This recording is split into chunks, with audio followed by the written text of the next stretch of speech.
Olá, seja bem-vinda, seja bem-vindo. Aqui é um novo quadro que a gente está colocando aqui no canal do YouTube para você. Uma alegria em que a gente vai bater um papo com pessoas incríveis. O nome do quadro vai ser Entre Amigos. Claro, entre amigas, entre amigos, entre as pessoas, as muitas pessoas que constroem as relações e que entregam coisas incríveis. Eu resolvi começar aqui com um amigo muito querido que eu conheci em São Paulo e que a gente tem uma sintonia muito grande. Ele já tem uma aula que ele deu no meu curso, eu já fiz uma aula no curso dele, é uma pessoa que vocês vão amar. E o tema é um tema que eu acho muito importante, porque às vezes a gente desconsidera esse fator, essa variável, como muito impactante na vida familiar, que é como as dificuldades financeiras destroem a vida familiar. Para falar sobre isso, eu trouxe um querido amigo chamado Benz Ruel. Vou apresentar ele para vocês. Benz Ruel nasceu em Jerusalém, Israel. Ele desembarcou no Brasil em 1999, já dizendo que ele descobriu o Brasil, que foi Pedro Alves Cabral, mas bem desembarcou no Brasil em 1999, sem saber uma palavra de português. Ele fala bem português hoje em dia, tem sotaque, óbvio, porque ele veio aqui já adulto. Começou a desenvolver seu negócio em apenas 10 anos, tornou-se um empresário de sucesso, atingindo uma total independência financeira aos 34 anos de idade. Não fique com inveja, porque ele vai explicar a você como isso é feito. Aqui a gente está para contribuir, mas é interessante saber que sim, nós podemos manejar a forma como a gente lida com o dinheiro para chegar à independência financeira. Além de prestar serviços especializados de consultoria, bem hoje um dos palestrantes de maior sucesso na área de administração financeira e liberdade financeira. Então é com muita alegria que eu chamo aqui para entrar em contato com a gente, para a gente poder falar com as pessoas e dar essa contribuição com vocês. Amigo, venha cá para que a gente possa começar o nosso bate-papo. É uma alegria te receber aqui, bem. A gente estava se devendo há um tempo esse encontro e veio pandemia e tal, e aquela coisa toda. Mas é uma alegria que você esteja aqui. Eu sei da contribuição que você tem. Rosana, grande honra para mim estar com você. Da minha parte, eu acompanho a Rosana, acompanho o trabalho incrível que você faz já há muitos anos e é espetacular a transformação que você faz na vida das pessoas. O primeiro livro seu que eu li realmente fez uma grande diferença. Então, uma honra estar aqui e poder contribuir junto com você para a vida das famílias aqui no Brasil. Sim, amigo, que bom. Mais uma alegria mesmo. Eu queria começar falando uma coisa que pouca gente sabe, né, bem, que o dinheiro é muito emocional, né? As pessoas acham que é uma coisa racional e justamente porque elas acham isso, elas acham que as pessoas aprendem, que é fácil, porque talvez o dinheiro seja número, né, sejam tabelas. Parece que isso é tão racional que as emoções não entram em jogo e, na verdade, o dinheiro tem um caráter emocional muito grande e faz com que as pessoas se afetem profundamente sobre isso. Você que lida há muito tempo com isso e você é de uma outra área, você vem desse mundo financeiro, você construiu sua independência financeira, você ensina isso às pessoas. Como é que você chega e vê isso? Por exemplo, levando em consideração que, obviamente, você vem de uma cultura que é considerada uma cultura que tem sucesso financeiro, que é a cultura judaica, porque existe uma história, uma tradição que é acompanhada, sobretudo no mundo ocidental, que nós temos uma tradição judaico-cristã, então a gente tem referências das muitas diásporas, de um povo que teve que se reinventar, que recentemente, né, passou por uma tragédia imensa que foi a Segunda Guerra Mundial. Israel hoje é uma nação extremamente importante, rica e tecnologicamente avançada, e existe tanto ganhador de Nobel, né, que é judeu. Então, assim, existe meio que um DNA, e que parece que todo judeu tem que ser rico, e não é bem assim, né? E que você que aprendeu isso, né? Não, com certeza não. Vamos lá, Rosana. Primeira coisa, você falou uma coisa extremamente correta. As pessoas normalmente acham que dinheiro é números. Por isso que você, às vezes, pessoas que não se familiarizam muito com números, matemática, planilhas, tudo isso, e estão extremamente preocupados. Mas eu sempre fui ruim na escola, eu nunca sei calcular, eu não sei preencher planilha, nem sei usar computador direito. Eu sempre falo, primeira coisa, não tem nada a ver, finanças, educação financeira não tem nada a ver com contas e números. Nada a ver. Parece que é uma coisa ligada, mas não é. Por isso que eu tenho alunos que são pós-graduados em finanças, tudo isso, estão ferrados, e eu tenho donos de casa que são semi-analfabetos, que têm sucesso incrível. Por quê? Porque dinheiro é energia, dinheiro é lado emocional. A pessoa pode saber de tudo, ele sabe de tudo, ele sabe o que tem que fazer e faz tudo errado. Às vezes você vê, usando isso um exemplo clássico, você vê gestores de empresas, de grandes empresas, controle números, contas gigantes, tudo perfeito. Mas quando ele vem em casa, parece uma criança de 7 anos. Pessoal, uma tragédia, né? Tragédia mesmo. Por quê? Porque o dinheiro está ligado para nossos medos, nossas crenças, nosso lado emocional, nossa mentalidade, nossos desejos, nossos sonhos. Tudo Uhum. isso não tem nada a ver com matemática, não tem nada a ver com saber as coisas certas. Tem a ver com a nossa mentalidade. E, na verdade, a gente vai falar, a mentalidade é o fator principal e praticamente único que define como está a sua vida financeira hoje em dia. Não tem nada a ver com nada. É simplesmente a nossa mentalidade. E se você tem a mentalidade errada, infelizmente, que é 99% das pessoas no Brasil têm a respeito do dinheiro, infelizmente você não vai ter os resultados certos. E não importa quanto você vai esforçar, não importa quanto você vai ganhar, a mentalidade sempre vai definir o fator sucesso ou fracasso nessa área. Você fala isso assim, eu sou psicólogo, eu tenho uma aversão a planilhas, a Excel, a números, assim, eu tenho uma aversão. E quando você diz isso, primeiro me dá um conforto, porque assim, eu realmente achava na minha vida que eu só conseguiria ter uma vida financeira legal se eu tivesse isso, e hoje eu tenho uma vida financeira legal. Eu sou uma pessoa completamente que não tenho essas planilhas, essas coisas, mas tem a ver com a mudança da forma como eu comecei a vivenciar essa experiência. Tinha no meu culpa, angústia, tinha vergonha, tinha sentimento que dinheiro era uma coisa negativa e ruim, que só pessoas mais perversas que ricavam, que todo dinheiro muito farto era de fontes ilícitas ou construído de forma ilícita. Então, é preciso que... são tantas coisas que precisam ser corrigidas, e eu queria trazer um dado que a gente está fazendo uma conexão com família. Lendo pesquisas, a maior parte delas coloca o seguinte, que o dinheiro é a segunda maior causa de divórcio, só perde para traição afetiva. Né? E aí, se você for aprofundar os números, vai descobrir uma outra coisa. Se você as pesquisas, é que, às vezes, não sempre, a traição afetiva tem a ver com a perda de admiração pela forma como o outro lida com o dinheiro. Exato. Então, se você juntar a perda de admiração e o fato de que aí é como se no fim o dinheiro fosse a maior causa de divórcios, e aí a gente sabe as consequências, as famílias criadas sem as pessoas juntas. Eu não tenho dúvida nisso, não tem dúvida nenhuma nisso que é o motivo. Aquilo que você falou, quando não tem dinheiro em casa, não tem dinheiro dentro da família, praticamente é assim. Mas a gente tem que ver uma coisa interessante, porque às vezes as pessoas olham e falam, não, mas você fala muito de dinheiro, entendeu? Mas dinheiro não é a coisa mais importante, porque é o amor, a família, tudo. Eu concordo. Na verdade, eu sempre falo, tudo para mim é mais importante que dinheiro. É a família, os filhos, o amor, tudo. Porém, para você ter sucesso na vida, em todas as áreas, em qualquer coisa que você vai escolher, o sucesso ele tem que vir sempre completo. Você não pode ter um item de sucesso e os outros destruídos. Você tem que ter sucesso em tudo. Porém, o item que chama finanças, ele tem a capacidade de destruir todos os outros itens. Se os outros itens eles podem ficar isolados uma da outra, por exemplo, para você ter sucesso, vamos chamar assim, você precisa ter várias coisas. Você precisa ter saúde, você tem que ter família, lado profissional, emocional, social, todas as áreas. Você precisa, no meu ponto de vista, ter sucesso neles. Senão, sempre vai faltar alguma coisa. Porém, todas as áreas usando, eles podem ficar isolados uma da outra. Por exemplo, você pode ter uma linda família e estar desempregado. Não tem nada a ver uma coisa com a outra. Ou ao contrário, você pode estar divorciado, família destruída e super profissional. Duas coisas que não tem nada a ver uma coisa com a outra. Porém, finanças, quando você tem problemas financeiros, eles conseguem destruir e corrigir todas as outras áreas. Todos. Seu lado profissional, emocional, família, qualidade de vida, tudo.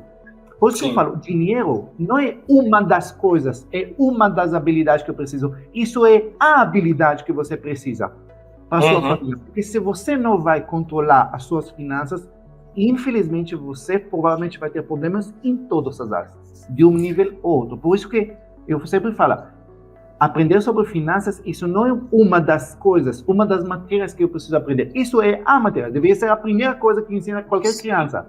É como lidar com dinheiro. É interessante isso, bem, porque quando você fala, parece que a gente está aqui dizendo, a gente vai treinar vocês para vocês investirem na NASA, que nos índices SP500 vai virar um multimilionário, vai ter um iate e morar em Fort Lauderdale. Não se trata disso, se trata de educação financeira. Qual é o seu padrão? Se você acha que ele é suficiente, você pode ser feliz nele. Não tem que ser um milionário, você pode ser alguém que tem um salário que mantém sua vida funcional e tem a ver como você não consegue manejar isso. E como a gente está falando sobre família, eu pensei o seguinte, sabe uma das coisas que você falando assim, que a educação financeira era uma coisa essencial nas escolas, e muitas estão entendendo isso, né? Como a educação socioemocional, tem uma empresa chamada Educa, exatamente por isso, porque a gente sabe que as emoções precisam ser manejadas, chama de letramento das emoções. Aí eu aqui pensando sobre onde é que começa a dar errado quando o cara casa. A primeira coisa que eu vejo hoje nas gerações atuais é assim, por exemplo, você começa a namorar com a menina, e o seu pai ou a sua mãe, eles inflam o seu padrão financeiro. Você não pode, em tese, tipo, comer comida japonesa todo final de semana. Mas aí o pai empresta o cartão, aí você cria uma ideia, tanto a menina como o menino, que aquele é o padrão real, e não é. Aí quando você vai casar, aí tem aquela satisfação social, né? Tem que fazer um casamento que abala a sociedade, tem que ser oca. E tem gente que já começa falido no casamento, já começa a relação pagando uma conta de casamento caríssima, que muitas vezes podia ter feito um casamento um pouco mais modesto, mais cheio de amor, e dar a entrada num imóvel, né? E não parece uma coisa que tem sentido? Mas se você... tudo que você falou usando, se você... resume isso para uma coisa, chama mentalidade. Mentalidade dos pais, mentalidade do casal, mentalidade de tudo. E se você pensa, aquilo que você falou, as pessoas realmente, muitas vezes, preocupadas, porque eu não sei investir. Não, é engraçado, porque quando você pergunta à pessoa quais os motivos que você não tem liberdade ainda. Normalmente, sabe quais os dois motivos principais que a pessoa fala? Duas. Eu não sei investir, e a segunda, eu não ganho o suficiente. E sabe o que é mais incrível? Quando ensino, eu falo que essas são as duas menos importantes de todos. Menos. Quanto você ganha e se você sabe investir ou não, tem menos importância de todos os itens que você precisa para construir a liberdade financeira. E mais uma coisa importante que você falou, usando, quando a gente fala, por exemplo, o nome do meu livro ele chama Eu Vou Te Ensinar a Ser Rico. E muitas vezes, como você falou, as pessoas ouvem a palavra rico, rico, né? Exato, porque rico, por que isso? Primeira coisa, rico porque, infelizmente, fomos educados, na verdade, nem educados, a palavra doutrinados, muitas vezes pela mídia, pela religião, a respeito do rico. Na verdade, o rico, se você vê na novela, se você vê, o rico o quê? O ganancioso, aquele que explora. Os maquiavélicos. Exatamente, entendeu? Então, primeiro, vamos entender. Se você tem ideia negativa sobre ricos, infelizmente, você foi doutrinado erradamente. Primeira coisa, vamos entender, o que é rico? Vamos entender. Rico é alguém, e não é alguém que esbanja aviões, tudo, não. Rico é alguém que tem fontes de renda passivas que são maiores que seu padrão de vida. Só isso, mais nada. E, na outra palavra, essa pessoa tem fontes de renda que não depende se ele trabalha ou não, não depende se ele acorda ou não, não depende se ele viaja ou não. Simplesmente ele tem essas fontes de renda que paga todo o seu padrão de vida. Simples assim. Então, essa é a definição de rico. Alguém que é livre financeiramente.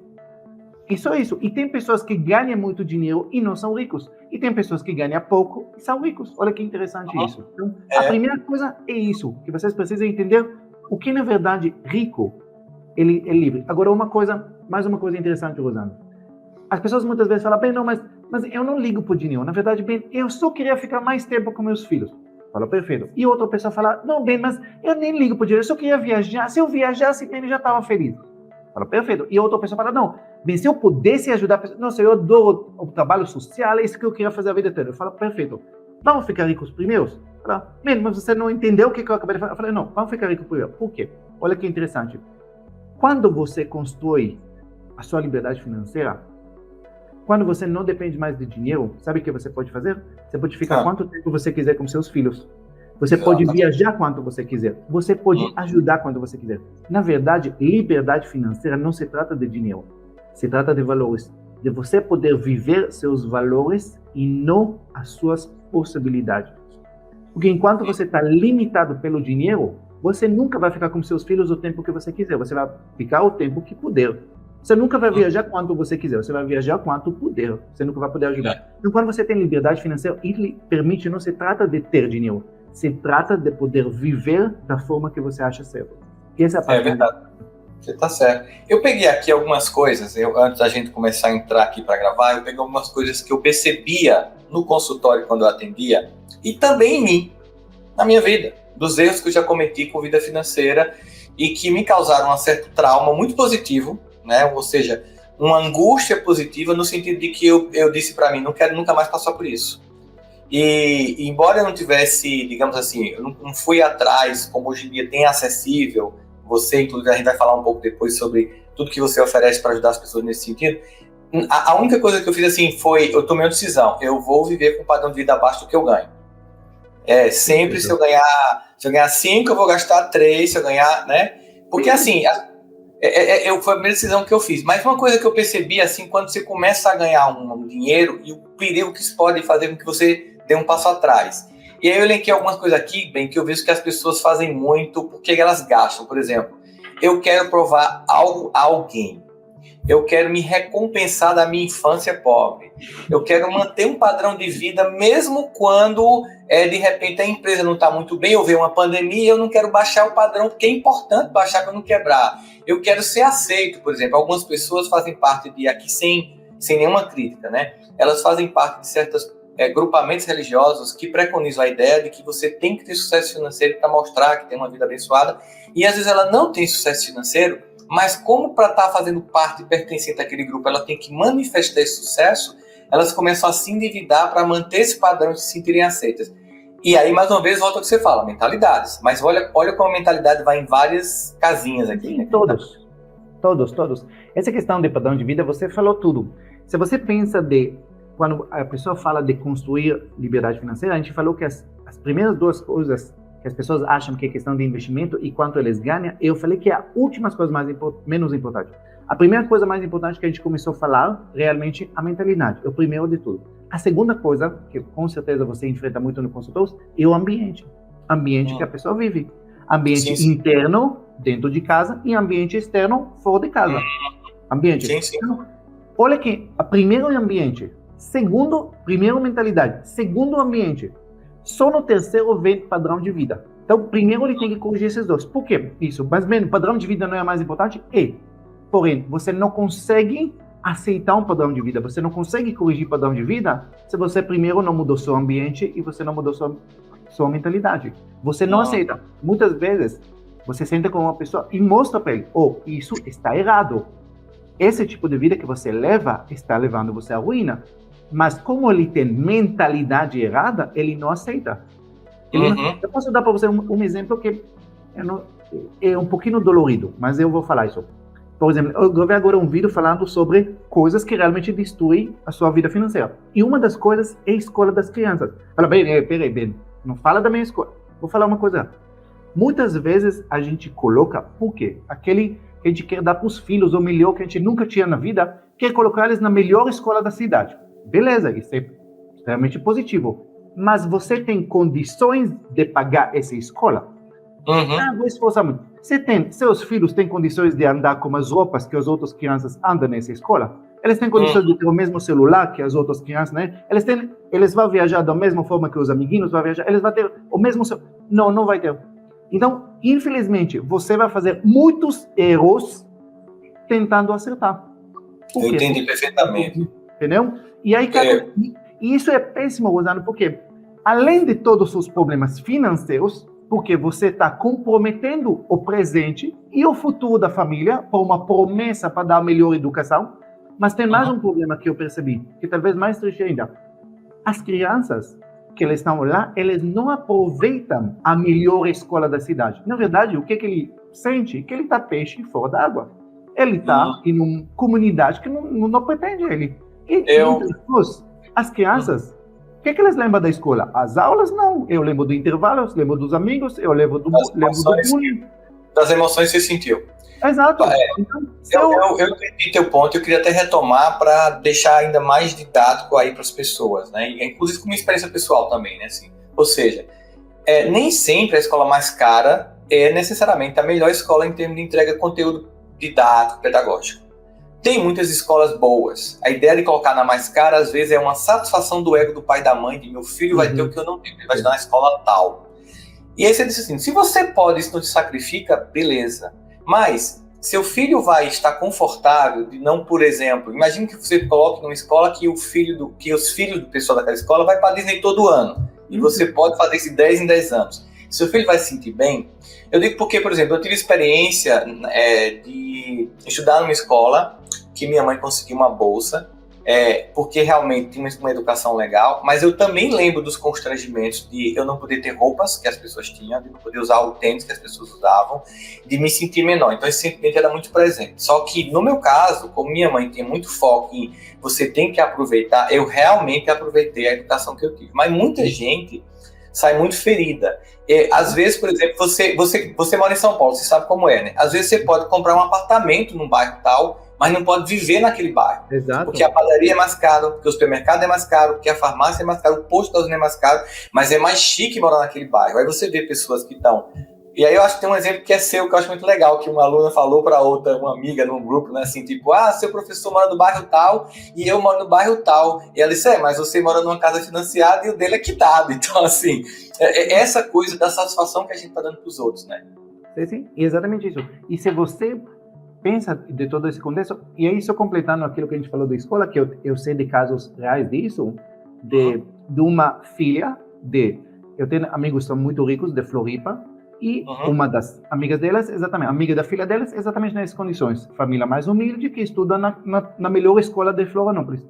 E essa amiga veio em casa, a amiga da filha, e falou para minha amiga, nossa, eu queria tanto que você fosse minha mãe, porque minha mãe não me dá nada.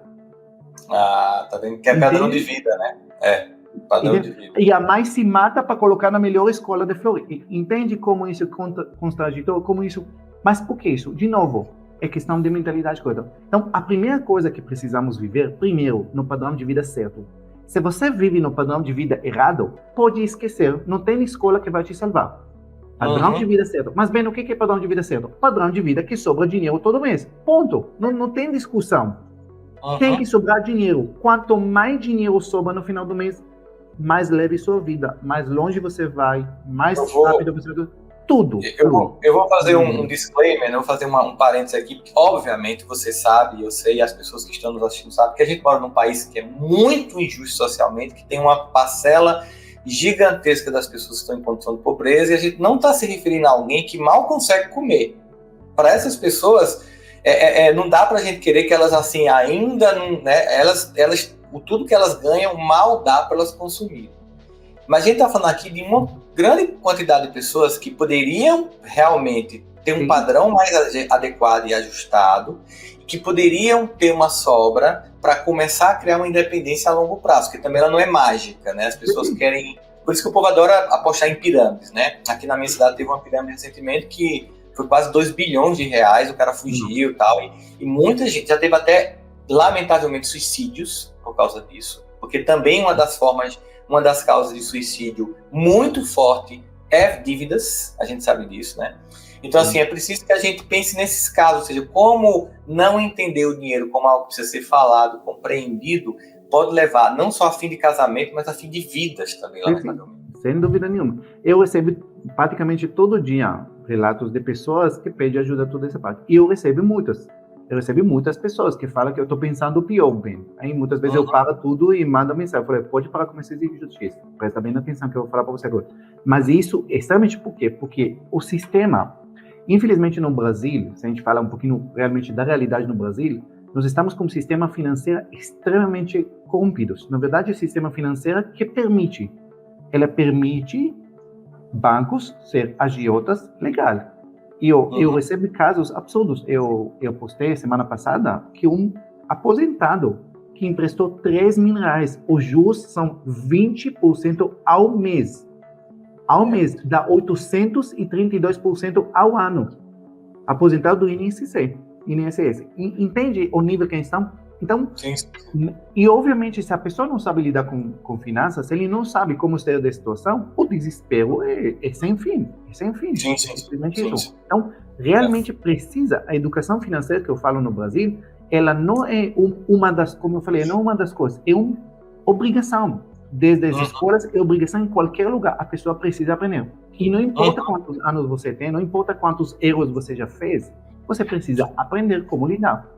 Agora, a única coisa que talvez é bom no Brasil é que, mesmo você tendo muito problemas financeiros, muito dívidas, o Brasil é um país que é muito fácil mesmo. Se você sabe o caminho certo, Porque no mesmo jeito, as regras do jogo no Brasil, no mesmo jeito que eles permitem, o sistema jurídico, o Estado, ele permite muito o sistema financeiro, em português mais claro, ferrar a vida do cidadão, ele também permite o cidadão que aprende as regras do jogo, ele permite para ele com muita facilidade sair disso.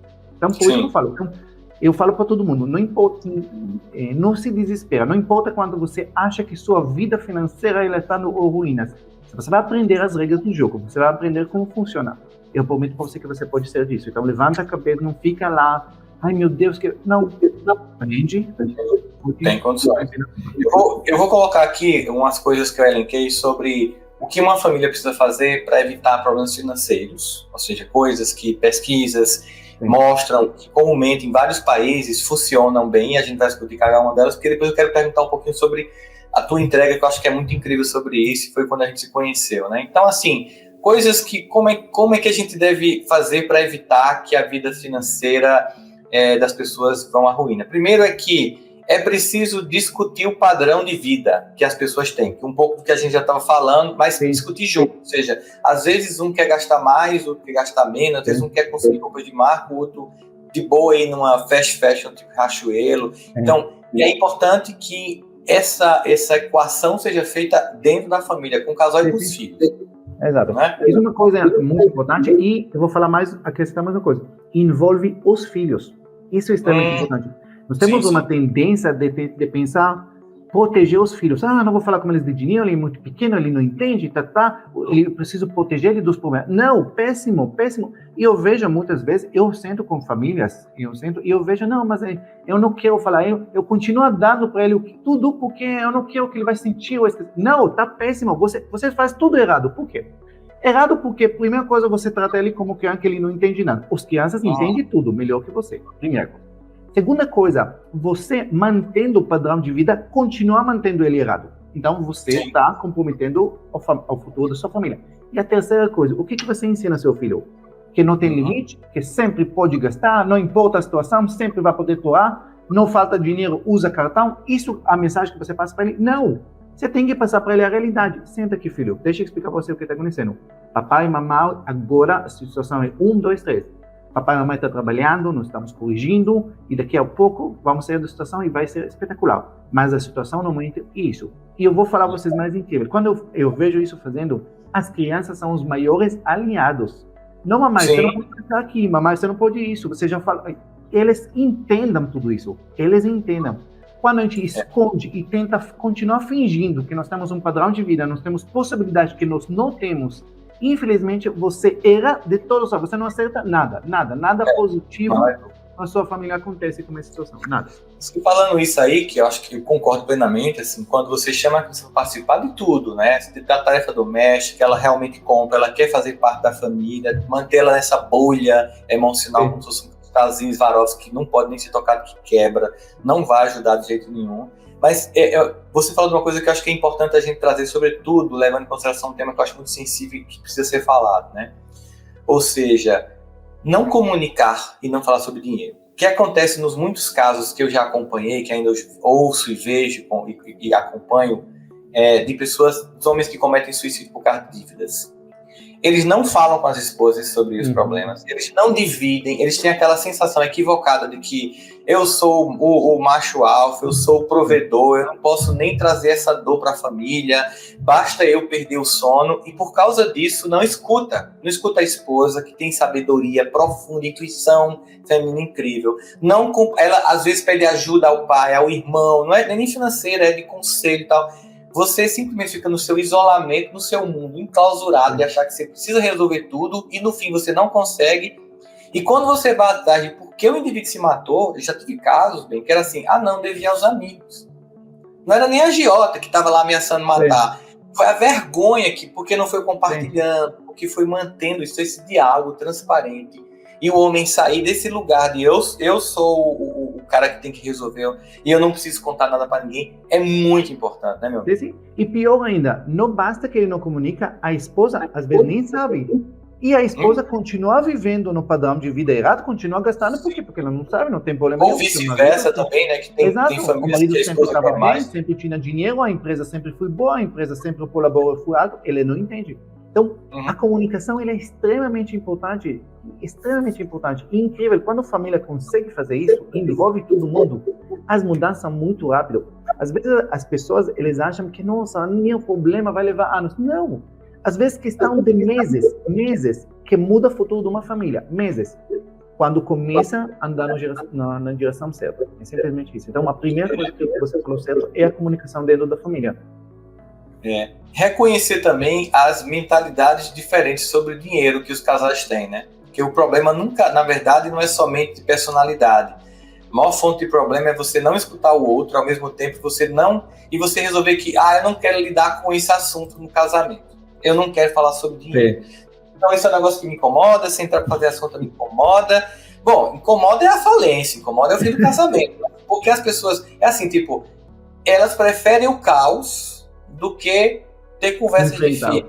Às vezes, os primeiros momentos que finalmente um casal resolve falar sobre dinheiro é tenso. Eles não têm expertise sobre isso, eles nunca falaram sobre isso, eles nunca sentaram para fazer contas juntos. Então, é claro que no começo é meio complicado, mas como tudo na vida, uma vez que você torna aquilo um hábito, aquilo vai se tornando um pouco mais calmo, né? Então, fazer de conta, eu não quero falar sobre isso, também não é uma solução. E uma outra coisa que eu acho que é importante também para o casal nesse sentido, além dessa coisa que você falou de colocar os filhos nessa discussão também, é entender que muitas vezes é preciso não é que eu precise fazer o que você pense exatamente como eu.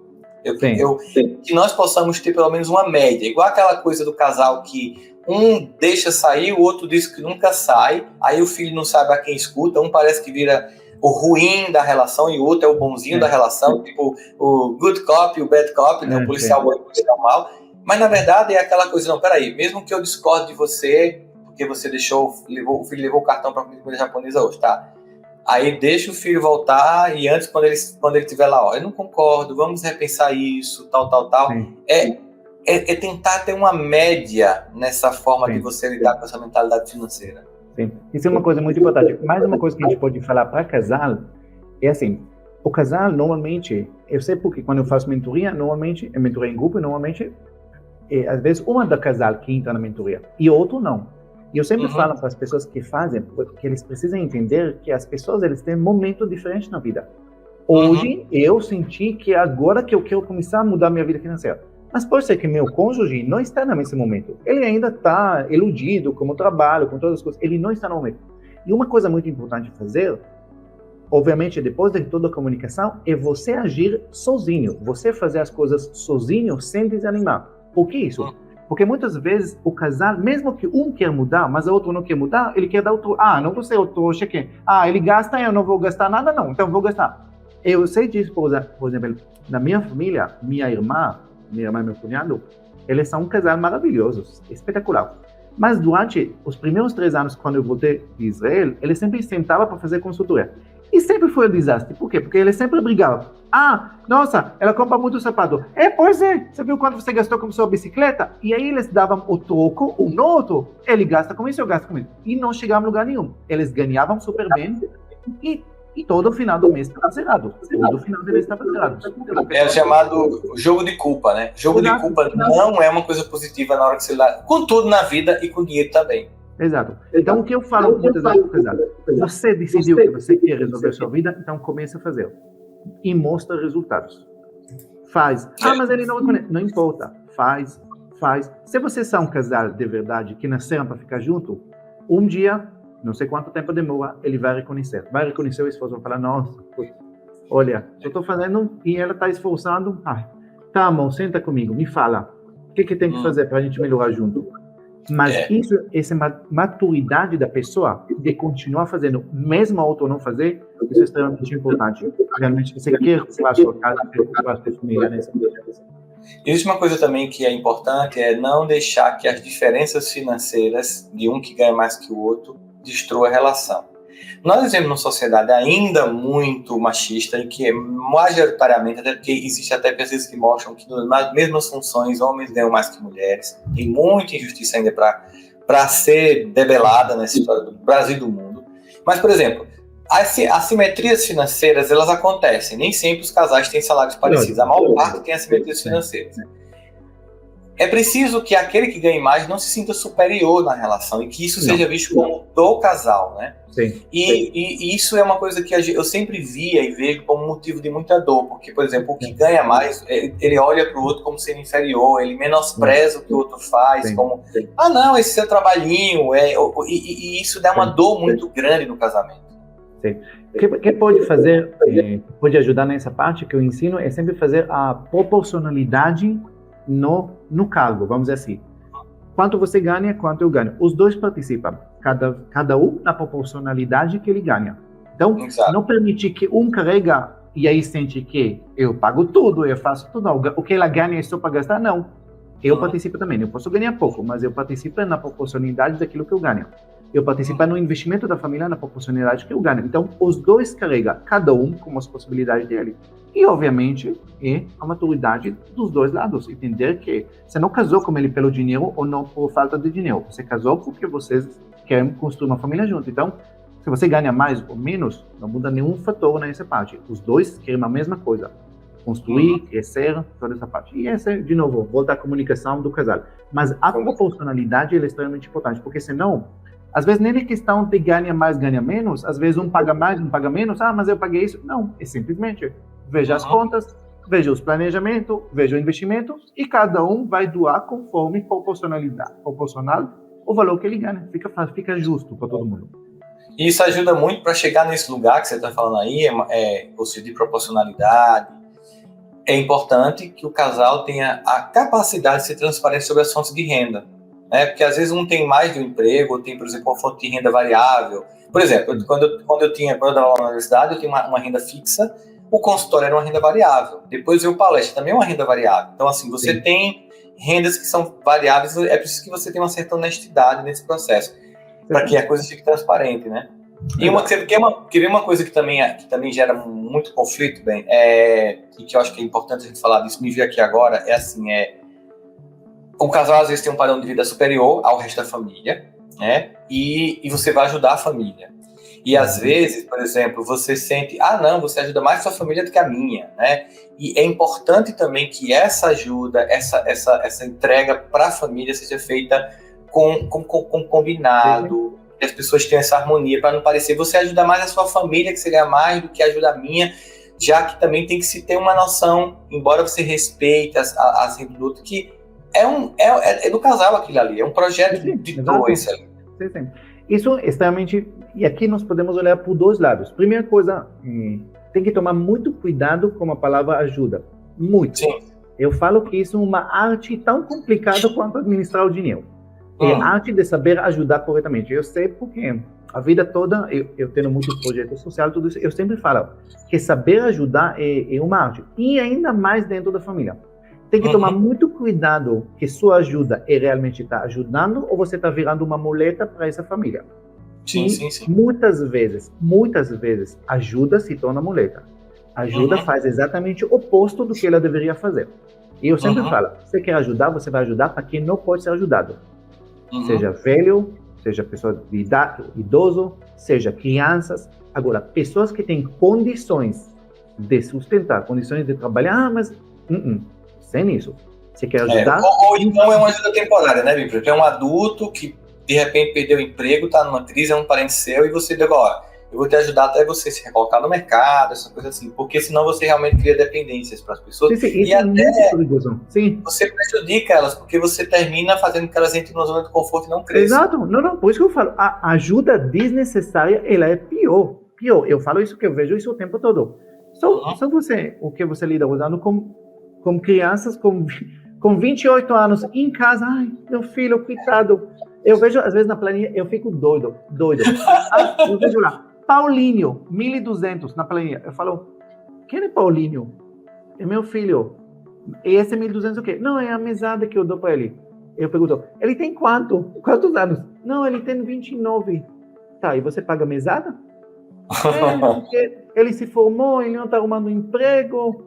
Falei, lógico que ele não está arrumando emprego. Se você vai continuar dando mesada, vai arrumar por quê? As pessoas não crescem porque eles querem, a pessoa não arruma emprego porque ele quer, ele arruma emprego porque tem que pagar contas. Inclusive, Paulinho não ganha só 1.200 não, né? Porque Paulinho tem a casa, a comida, a roupa lavada e 1.200. Ele tem a Netflix, Wi-Fi e 1.200. Não, e pior, usando, ela tá com planilha tudo no vermelho às vezes, entendeu? Eu falo, onde está a sua cabeça? Não existe isso. A pessoa, minha mãe usando, eu sei que também da história da sua mãe que é incrível, mas minha mãe também, em questão de educação, meu irmão, olha que isso, meu irmão Itai, que é caçula, ele sempre é caçula que dá mais trabalho, não sei porquê, mas meu irmão, ele casou e já teve filho, e em Israel a moradia ela é extremamente alta, mas absurdo. Você não consegue imaginar quanto caro viver em Israel, a questão da moradia. E aí, obviamente, casou, teve filho, minha mãe mora sozinha, uma casa grande, adivinha? Ah, mamãe, posso morar com você? Minha mãe, pode sim. Um ano. Vocês até que vocês comprar apartamento de vocês. E não passou um ano e minha mãe, e de uma maneira delicada, quase expulsou eles. Ponto, saiu, comprou a casa, tá super bem agora. Simples. Se sua mãe tivesse deixado, estavam até hoje lá, né? Exato. Minha mãe, você acha que minha mãe não adorava que o netinho vai ficar em casa com ela? Não. Mas ela entendia que era importante impulsionar para a autonomia, né? Ela estava fazendo isso, ela estava fazendo isso por amor, porque você parece assim que é uma mãe que mãe terrível, computou o filho para não, ela sabe que aquele filho tem que ter autonomia. Tem um grande psiquiatra e pediatra inglês chamado Winnicott, que ele dizia uma coisa muito interessante, né? Ele dizia, uma mãe suficientemente boa é aquela que um dia se torna desnecessária, ou seja, o pai ou a mãe que é suficientemente bom é aquele que um dia o filho não precisa dele. Não é emocionalmente, é financeiramente, é moralmente, para poder seguir a vida. Porque um dia os pais vão embora de todo jeito. E eu preciso deixar alguém pronto aqui. E não um projeto completamente inacabado de pessoa. Né? Não, e eu vejo isso, e é triste, usando, porque como eu analiso a vida de centenas de pessoas, praticamente todo mês, eu vejo a forma que as pessoas vivem, eu falo, onde está a sua cabeça? A pessoa, às vezes, ela tem 55 anos, 65 anos, e até hoje apoiando um filho de 42 anos. Eu falo, que isso? Não, meu filho, coitado, eu sempre ajudei. Tá. Chega, né? Você quer que... E se você for olhar, toda família tem essa criaturinha, que a mãe e o pai ajuda, mais velho, né? E se você for olhar a pessoa financeiramente mais infeliz, é que tem a personalidade mais instável, é a pessoa que tem a baixa estima maior, é a que tem um casamento com mais problemas, porque no fundo ela não foi tornada adulta. E aqui a gente está dizendo o seguinte, que também lidar com finanças é uma prova de maturidade emocional. É preciso maturidade emocional, essa mudança de mentalidade. E aí a última coisa que eu queria falar aqui sobre dicas para que você evite fazer isso é o seguinte, então eu já fiz algumas dessas coisas, mas chegou um ponto que eu não estou conseguindo sair. É nessa hora que a gente procure ajuda. Então, assim, a gente fala isso em terapia, a gente fala em qualquer coisa. Se você chegou num ponto que você sentiu que os seus recursos emocionais não estão funcionando, procura ajuda. E eu te trouxe aqui justamente por isso. Porque, assim, quando eu vi o seu livro, que quem me deu foi a nossa querida Sandra Pascoal, né? Quando ela me deu o livro, ela me disse exatamente assim, Sandro, a capa é meio autoajuda, mas tudo é sério. Como ela é uma pessoa, ela lia vorazmente, Sandra. Ela lia vorazmente. Ela lia, assim, tipo, 10 livros por mês. Né? Quando ela disse para mim, o conteúdo é sério, aí eu peguei o livro, né, para ler. E eu disse, realmente, a capa é, digamos assim, marketing vendável, mas o conteúdo do livro é muito sério. E outra coisa que eu achei legal, né? Ele é simples, porque, assim, eu acho que o importante é que você traduza uma coisa que é complicada para as pessoas. Isso é didática, isso é pedagogia. Traduzir, tornar aquilo palpável para que elas possam aplicar na própria vida dela. E, claro, você sentiu que o livro ajuda bastante, mas que o curso, ou as consultorias, ou as mentorias que você faz, eles conseguem fazer, claro, além dessa independência financeira, de você organizar a sua vida financeira, o legal no curso é que você pode começar com organizando sua vida financeira, para sair do vermelho, e depois ir para a autonomia financeira, ou seja, você quer fazer uma jornada com as pessoas. Se alguém que está aqui vendo nosso vídeo, quiser fazer isso, como é que ela faz? O que você faz? Quais são os cursos? Como essas entregas? Fala um pouquinho para a gente sobre isso. Você falou usando uma coisa muito interessante, que o livro, ele espetacular, mas o livro tem um pequeno falha. Sim. O livro, ele dá... Eu acho que eu achei, bem que eu estava procurando o livro aqui. Porque eu tenho ele. Pode ir falando. Tá. O pessoal acostumado. Os livros, eles são... O livro e qualquer conteúdo, ele é extremamente importante porque ele dá conhecimento. Sim. Mas, na verdade, as pessoas falam que conhecimento muda a vida, mas eu não concordo. O que muda a vida é a educação. Sim, conhecimento é o ponto, é o início. Mas é a educação que muda. Você pode ter todo o conhecimento do mundo. Aliás, nós estamos num mundo que o conhecimento é extremamente acessível. Você clica no Google, você pode ter acesso a qualquer informação. Só que essas informações não mudam a vida de ninguém. O que muda a vida das pessoas é a educação. É a força interna de colocar em prática aquilo que você já sabe. E a educação a gente recebe em casa, infelizmente. Então, na verdade, a gente está falando de educação, em todas as áreas, obviamente, mas se a gente fala de educação financeira, quem deveria nos educar é nossos pais, financeiramente. Só que nossos pais não têm condições de nos educar. Por quê? Porque eles não tiveram. Porque se você pensa que no Brasil estamos falando de 0,1% da população do Brasil que são ricos, que têm liberdade financeira, quer dizer que, em números, 999 pessoas a cada 1000 não têm educação. Então, o que na verdade, se eu falo do meu curso da mentoria, o que a mentoria quando realmente é pessoalmente, mesmo que seja do grupo, é que eu falo para eles, é dar a educação das pessoas de colocar em prática aquilo que a vida toda ele já sabe. Todo mundo sabe que não pode gastar mais do que eles ganham, todo mundo sabe que tem que guardar um parte, todo mundo sabe que tem que investir, mas eles não têm a força interna. É alguém que eu tiro. Eu vou dar para você um exemplo e como a gente pode terminar. Meu pai, quando eu estava 3 anos no Brasil, a gente tinha uma ligação.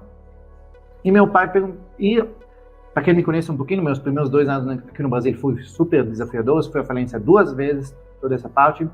E depois, no 3º ano, começou a melhorar as coisas. E meu pai falou, resumindo a história, filho, por que você não guarda dinheiro também em Israel? Eu falei, ótima ideia. Ele falou, então, vamos lá, você vai mandar dinheiro quando? Eu falei, todo dia 15 eu vou mandar dinheiro. Perfeito. Dia 15 mandei dinheiro, no outro dia 15 mandei, no 3º mês eu não mandei. Meu pai me liga, filho, aconteceu alguma coisa? Não aconteceu nada, por quê? Por que não entrou dinheiro? Eu falei, não, por quê? Ele falou, filho, você prometeu que você ia mandar todo mês. Pai, então pode mandar agora. E eu mandei. E no 3º, no 4º. E depois, desde lá, obviamente, tinha mais uma vez que eu falei, e ele ligava. O que meu pai me deu? Meu pai me deu educação. Eu sabia que precisava guardar dinheiro, precisava mandar. Meu pai que me deu educação. E essa que falta para as pessoas, não é conhecimento. Não é você aprender como preencher planilha, você aprender como investir. Não. Isso clica no Google, como preencher planilha, como administrar bem o dinheiro, você vai saber tudo. Tem todas as literaturas do mundo. O que precisa para mudar de vida chama educação financeira, na questão de finanças.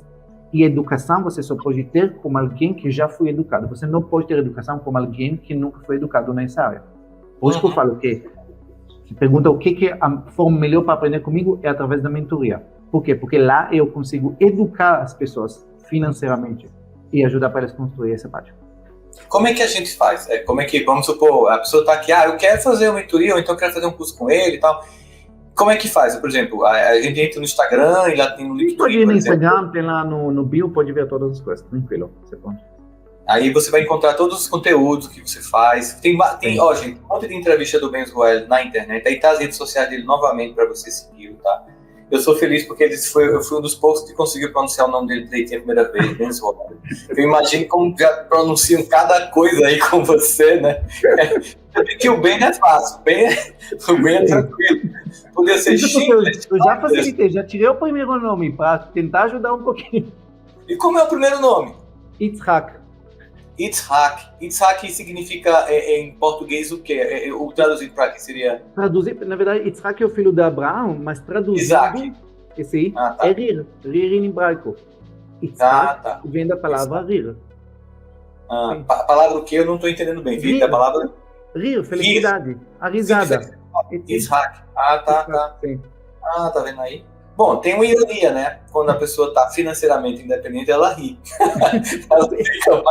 ela fica mais tranquila, e quando ela está devendo, ela não consegue rir muito, não, né?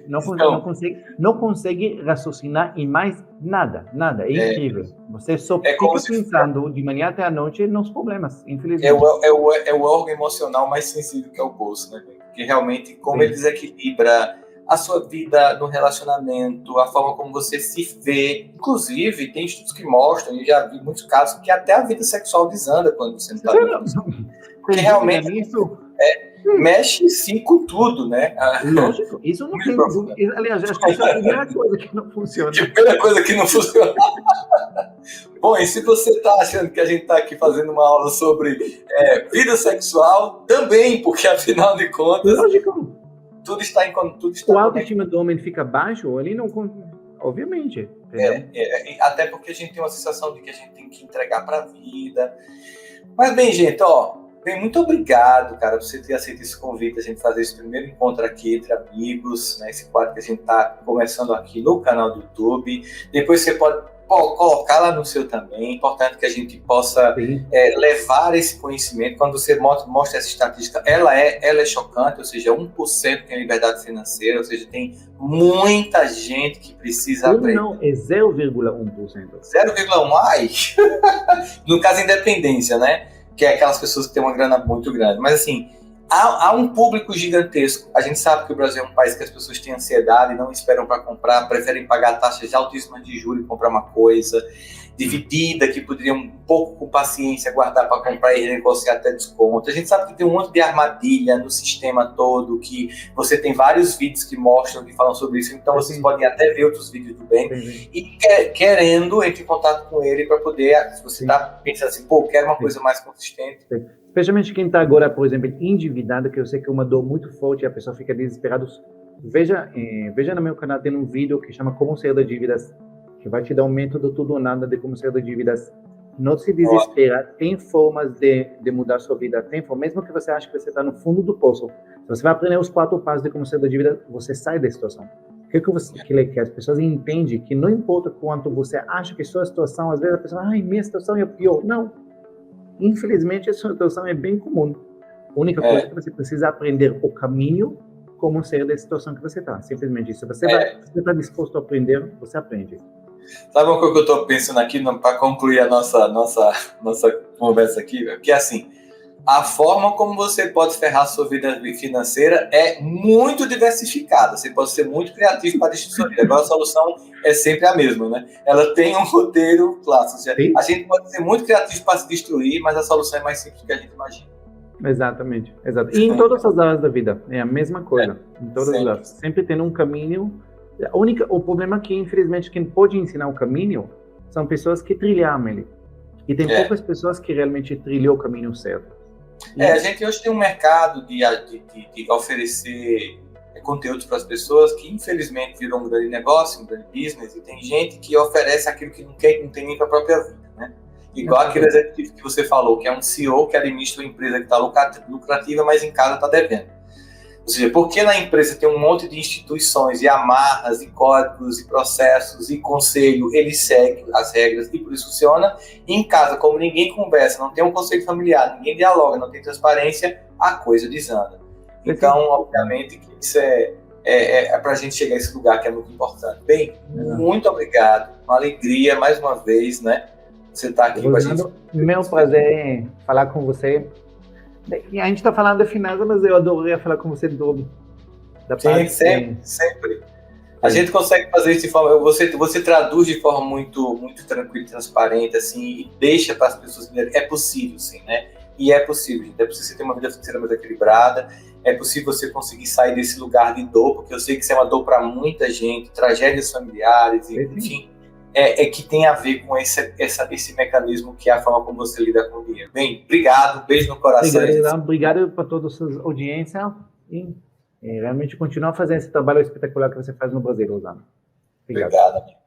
Até mais, gente. Beijo no coração de vocês. Até o próximo vídeo. Até a próxima.